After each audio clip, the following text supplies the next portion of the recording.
परमात्मा कहलाता है और वही तीनों लोकों में प्रवेश करके सबका धारण पोषण करता है। वो अविनाशी परमेश्वर है। तो उस समय इन नकली गुरुओं ने, नकली ब्राह्मणों ने, ब्राह्मण का अर्थ यहां पर कोई जाति विशेष से नहीं है पुण्यात्मा, ब्राह्मण सोए जो ब्रह्म पछाणे और पंडित सोए जो पिंड की जाने। जैसे पहले कोई वैद्य होता था, बहुत ही अच्छा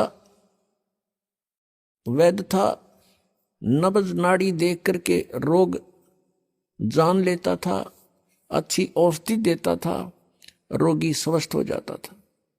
धीरे धीरे उसकी प्रसिद्धि फैल गई, उसके एक दो पीढ़ी तक भी वैद्यगाई करते रहे। उसके बाद उनके अनुयायी जो है वैद्य का काम करना छोड़कर अन्य कार्य करते हैं, तो भी वे अपने साथ में वैद्य लिखते हैं। जैसे राज सिंह वैद्य, और वो दुकान खोल रहा है परचून की।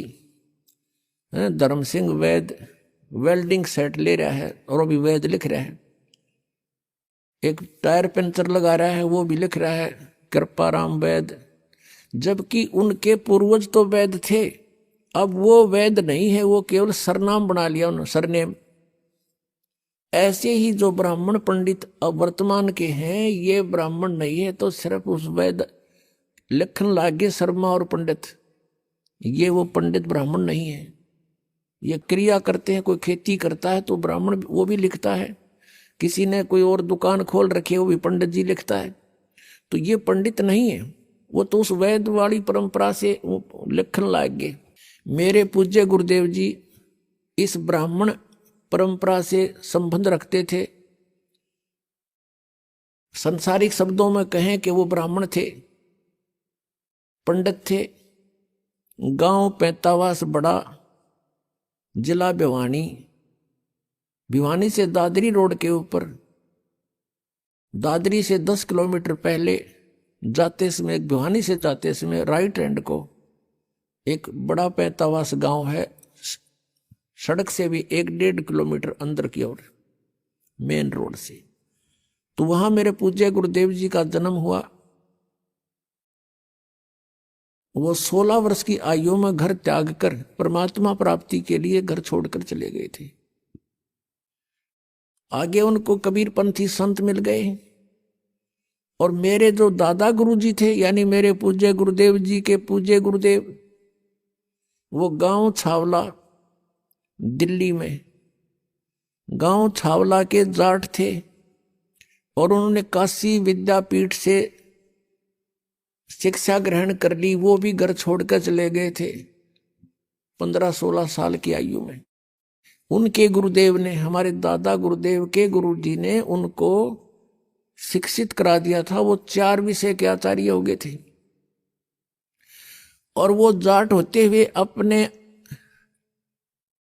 अपनी जो पदवी लिखते थे, अपनी डिग्री लिखते थे, पंडित चिदानंद। आज उनका आश्रम है डिस्ट्रिक्ट सोनीपत, खरखोदा के पास एक गोपालपुर गांव है। गोपालपुर गांव में मेरे पूज्य गुरुदेव के गुरुदेव यानी हमारे दादा गुरु जी का आश्रम है। उसके ऊपर लिखा हुआ मोटे अक्षरों में पंडित चिदानंद जी आश्रम। यानी वो जाट होते हुए पंडित लिखते थे, हमारे गुरुजी ब्राह्मण होते हुए ब्राह्मण नहीं संत लिखते थे, स्वामी लिखते थे। वो कहते थे ब्राह्मण नहीं हूं मैं संत हूं।